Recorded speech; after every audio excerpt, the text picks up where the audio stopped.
I have a confession. I used Blasphemous Blade on my first DLC playthrough. You need to leave! I know. I can already see the comments. I am just as disgusted as you are. But before you click off, I am here to repent for this blasphemy. See what I did? To cleanse this filth, I challenged myself to beat all 11 major bosses within Shadow of the Erdtree by only leveling strength. This run was probably the hardest challenge run I have done so far, as the DLC is not very friendly. Also, thank you all so much for the support on my last video. It has been unreal. If you are new here, welcome in. I'm so glad you stopped by, and I hope you enjoy. Before being able to enter the DLC, there was one man standing in my way. Is Moog a man? Are there Omen women? Anyways. Welcome, honored guest. Really? Thank you, Moog. I'm flattered. Okay, my bad. You can keep Mikola. After being brutally shafted, it was only right I spun back with some proper setup. Heading into the Landell sewers, I grab Moog's shackle because I'm a filthy casual scrub. Returning to Moog and following in Mikola's footsteps, I sweep him off his feet. This leaves him open to a giga damage window with no room to fight back. In a fleeting attempt to defend his throne, Moog sprouts wings and starts flying all over the place. What are the lore implications for why he has wings? In my opinion, it's such a random second phase. Wings or not, he proves no match for me and goes down soon after. And with that, the DLC is unlocked. Touching the zombie arm, I am transported into the Land of Shadow. Like the start of any DLC run, I grab as many skippable fragments as I can find. With 34 being available before any boss, I shamelessly overlevel because this DLC hurts. Taking a Spirit Spring past Castle Ensis, I grab a couple fragments by Dane and Lita before traveling to the Templetown ruins, where I get a bad case of the Terrible Twos. Grabbing both the two-headed turtle talisman and the two-handed sword talisman, they will come in very handy as the run progresses. Returning to Morth ruins, I emerge from a well in Bonnie village. Here I follow the path to the cathedral, where this questionable priest asked me to blow some horns around the map, starting his quest for a later boss. Heading into the church district, I drain Mesmer's hot tub water before heading into Shadow Keep. With a bunch of fragments collected and more to be found, the first boss I wanted to take on was our dearest friend Commander Gaius. I knew the DLC would be one-shot territory, but damn.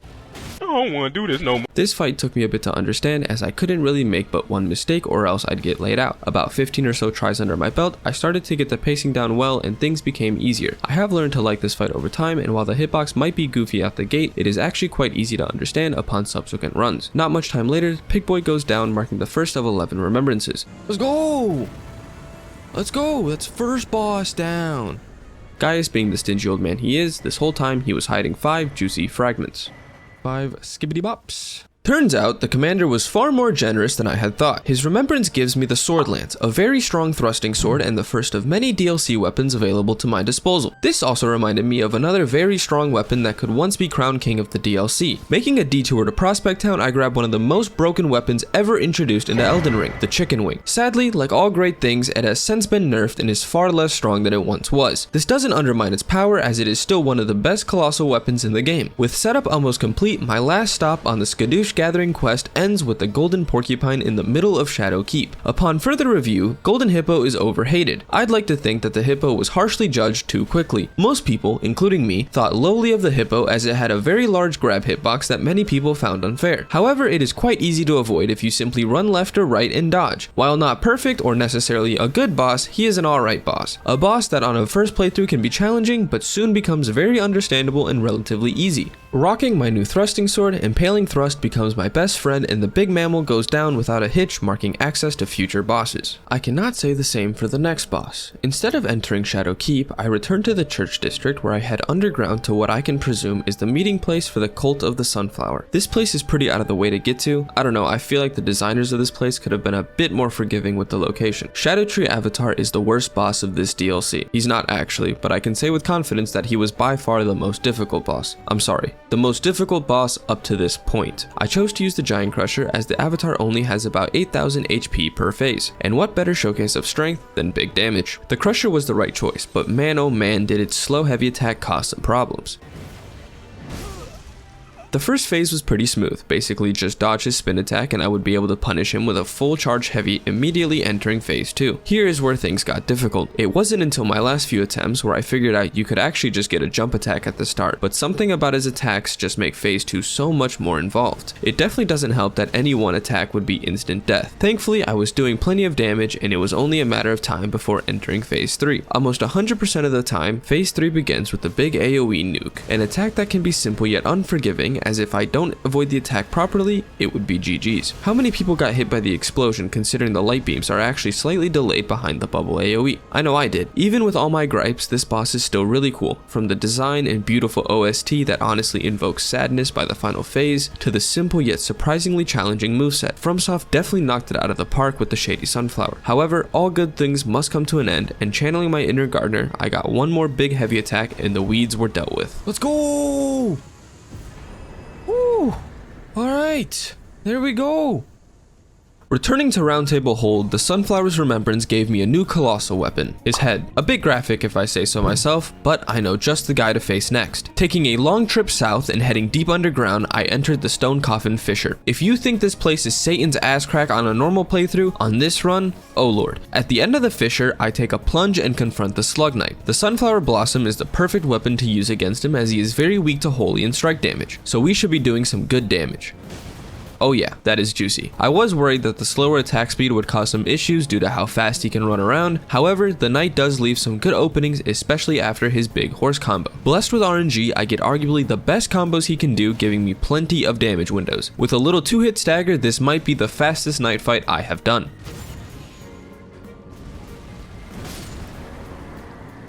Let's go.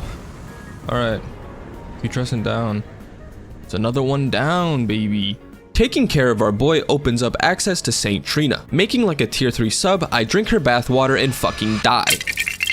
The goon juice got me acting up, so I head to the Finger Ruins where I blow a large bell horn for Ymir. Talking to him at the church, I guess it got him excited or something. So excited, he had me do it again. I'm starting to get some weird vibes. Anyone else? Before hoeing out, I cleanse my sins from Mother America. Okay, back to what I was doing. Blowing the second bell horn, I return once more to Ymir, who is rather pleased yet again. Refreshing the area, Ymir is gone. I don't even want to know what he's up to anymore. With him gone, I get the grandiose opportunity to get real up close and personal with his chair. Taking the ladder down, I get invaded by Anna. What a nuisance. She quickly meets the sharp end of my sword, and with that it is time to take on Metyr, Mother of Fingers. Metyr is a boss in Elden Ring, a boss that nightmares are made of. Brother, Freaky Ring was in full effect when they were cooking her up. Metyr's not the easiest nor the hardest boss in the DLC, but suffers from some rather goofy mechanics in my opinion. Thankfully, I used the tried and true method of hitting the hell out of her weak spot with a big leg. This made it so I would basically avoid most of her second phase. This is especially comforting knowing I did not get the practically unavoidable laser attack that would have ruined me in this playthrough. I personally think she deserved a cutscene. Why is it that the boss who is responsible for 90% of the lore is just kind of waiting for you? Even just a short one would have been a good to at least introduce who she really was. Regardless, with just a few heavy attacks, Metyr flees into a microcosm, marking another remembrance down. Wait, she's not dead yet. Hold on. Come on. Yes, let's go. Big hammer. Chicken wing, chicken wing, chicken wing, chicken wing, chicken wing, chicken wing, chicken wing. Honestly, I didn't really have a specific plan of action when it came to what order I wanted to take on each boss. After finishing Metyr, I headed to Ballarat to take on 2 men in a costume. Technically, these guys should be the first boss you encounter, and at this point, I was already like scoliosis level 13 or something, so it wasn't too much of a challenge. Even though they may not be much of a challenge theoretically, the lion can still be a bit problematic when you can't see anything. It didn't take very long for me to actually remember to press the circle button, and paired with my beloved sword lance, the damage could make a grown man cry. I have fought this boss numerous times, and the more and more I do, the more I like it. A perfect early game boss that wraps up Ballarat very nicely. Not really much else to say about this fight. Even with severe levels of greed and some close calls that could have very well ended in death, Impaling Thrust is honestly just busted, and the Divine Furries stood no chance against it. Let's go. 3 tries, not bad. With such an impressive showing of strength, the sword lance would surely carry me through Hogwarts and the ensuing R'hllana fight, right? I decided to keep with the sword lance, but instead use items to boost lightning damage as R'hllana was in water. The only caveat is that lightning makes the weapon scale with dex, which I had none of. Making my way through the castle and avoiding Moonrathil like the plague, I made it to the castle lord's chamber and got ready to test out my new build against R'hllana.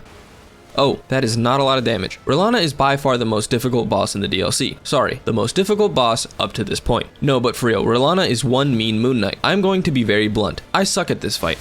Knowing this wonderful stipulation, I decided I would not be stuck here for hours, so I did what any sane human would do, equip the spiky balls and hope for the best. Turns out I was right in this decision. Rilana was still very difficult, and while I may not know how to properly dodge everything she does, I have the slightest understanding of this fight. It also helps greatly when her phase transition is a massive damage window where you can practically avoid her second phase entirely thanks to a very well-timed stagger. This made things a bit more doable, and paired with the power of the Star Fists, I was able to take down Rilana in only a few attempts. Fuck you! I'm done with you! I don't care that I had to use Star Fists. I don't like you, Rilana. I don't like you. And I never want to fight you again. Thank you. Have a good day. We're done. We're done. Rilana is finished. Literally the one boss that no matter how many times I fight her, can never learn. Did I use Star Fists and just absolutely pummel her? Yes, I did. Do I care? No, I don't. I'm sorry. Maybe on another playthrough, I'll actually try. But right now, I don't want to fight this boss anymore. Been here for like 45 minutes. Actually, I think I literally got her in like sub 15 tries, but that's just because I use this boss. Oh my god. I'm gonna keep it a bean, dog. This weapon is actually so stupid. I literally don't deserve that. Upon defeating Rilana, it was only right I went to take on her boyfriend. In hindsight, it's a complicated relationship and I don't think Mesmer actually cares about her. As the #1 Mesmer fanboy and leader of the fan club, this is factual information, do not argue with me, it was only fair I would enter this fight with confidence and first try him. That was a great attempt, guys. Okay. I died so fast my runes are outside the boss door, dude. Having defeated the Putrescent Knight, I was able to use his remembrance to get the Putrescent's Cleaver, a great axe that has quickly become one of my favorite weapons in the game. It offers a very strong moveset with a pretty forgiving charged R2 that even on the quickest bosses can be used well to punish. While I tried to use the Ash of War similar to the Knight's Horse combo, it was not safe to ever get a full cast off, and with such low HP, it would often result in death. Mesmer is a wonderful boss, my favorite boss in all of Elden Ring and probably the coolest boss as well. Going into this fight, I knew it would be difficult, but I also thought I would be able to defeat him with relative ease. However, that was not the case. I'd like to think that it was one of those moments where I knew his attacks and how to dodge them, yet I managed to mess up where it mattered most. The amount of times where I would enter the second phase unscathed and throw it all away was numerous. If we were in a throwing competition and I was your opponent, you wouldn't stand a chance.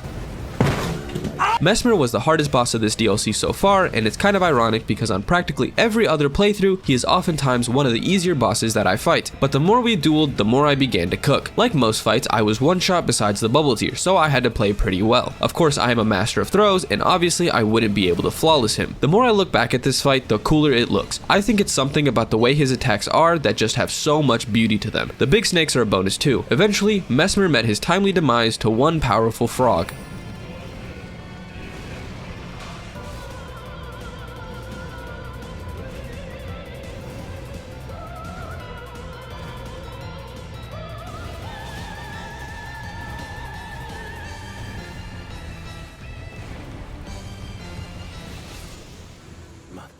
Let's go!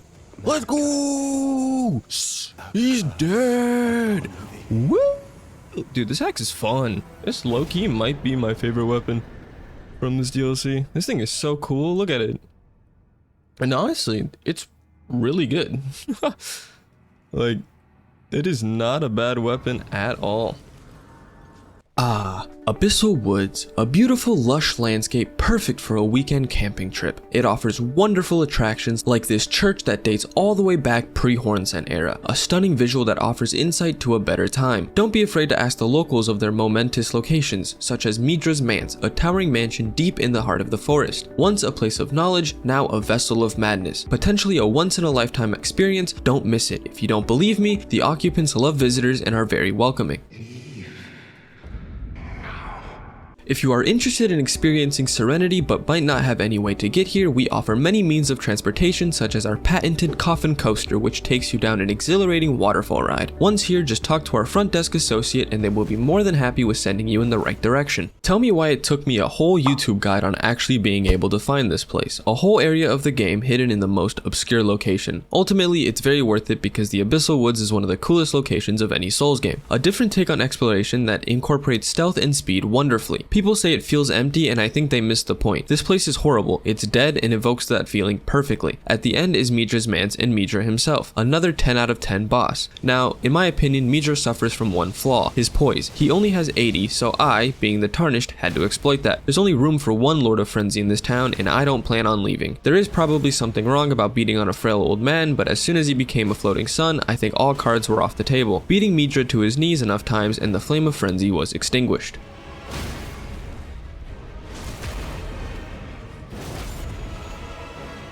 Oh yeah, let's go, Midra. Bonk and bonk. Let's go. Oh boy, we're in the endgame now. Out of the 3 bosses left, Romina was by far the easiest. Another victim of low poise, strength users are her worst nightmare. Trying to squeeze out as much damage as possible, it was only right I brought out Old Faithful. This fight was stupid. With a stagger in just 2 hits and the following riposte immediately sending her into second phase, all I would have to do was avoid any one attack long enough to get a heavy off and simply profit. Yet another boss that feels oddly out of place. Why is she guarding the ceiling tree? Why is she here in the first place? Can she please have a cutscene, or was she just waiting in her dilapidated church for us to show up and fight? All questions that now, with the DLC having been out for some time, are being raised and ultimately left unanswered. It's okay though, we love our bug girls around here. Let's go. Romina down. Jumping around yet again, I take a trip south to the Jagged Peak. Putting on my best Kendrick impression, I deal with a serious Drake problem. How many people have already made this joke? Out of the woodworks comes this dude Egon, who rudely gives me the finger. Not like I just did all the work or anything. He tells me to climb the mountain, so I oblige, and there's nothing here. Bale. Bale was the hardest boss in this DLC, for real this time. Or maybe not the hardest, but definitely the most rage-inducing. It's so delayed, man. Just kill me. That is literally instant. It's an instant recovery frame. What do you mean? Kill me! Kill me! What is the point of even trying anymore? What is the point of even trying anymore? Because I'm gonna be here for years. I'm gonna be here for years fighting this guy. What do you mean? What do you mean? What do you mean, brother? Someone tell me what they mean by that. How do the staggers work so that I don't instantly connect to the stagger? Because that is not what I wanted to do. Oh my god. Why am I running into a wall? Oh, I'm dead. Yup! Because... Now, normally I don't like to summon. Igon is the exception, and even he didn't make this fight better. I have no words to describe the pain I went through. It was torture. It was agony. Something about this fight just makes me suffer. It's so cinematic. Pure cinema. Maybe the best dragon fight in the entire series, and yet I cannot get it down. I don't know how long I was here, but it felt like ages. Finally, the Thunder Chicken goes down, and Nirvana had officially been reached. Let's go!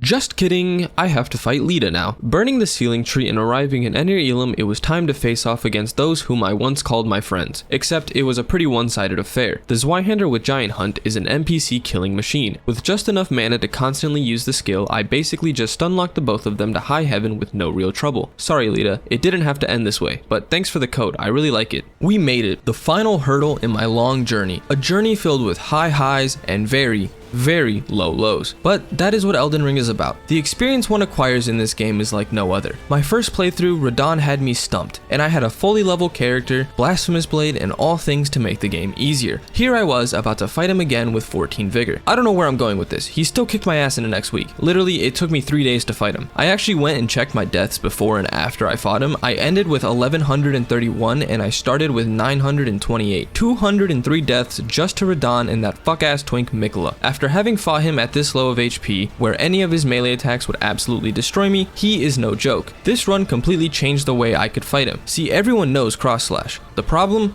Well, it fundamentally changes how you can punish him. Due to the speed at which the attack starts, windows of opportunity that would otherwise be easy damage are lost because you have to fight him with the fear of cross slash. Not only that, but the entire fight is me sitting on his right leg and holding left just so I can actually get out of the range. Funnily enough, Radahn on paper is not very hard. I mean this in the sense that his attacks are not super in-depth. This of course does not make him even remotely easy. Can I do this fight again? Perhaps. I think that this run gave me plenty of practice and a good understanding of the general fight. All in all, not a horrible fight, but it suffers from a few glaring issues that everyone and their mother has brought up anyways. I can't lie though, I kind of liked the challenge. Did it take me forever? Yes, but the feeling you get when you actually do it is unmatched. Maybe one day I can actually do it without taking damage, but that day was not today. I would like to thank Erdtree Fragments, Bogart and his balls, the Academy, my cat, all for making this happen. Thank you, thank you, thank you. It really has been an honor.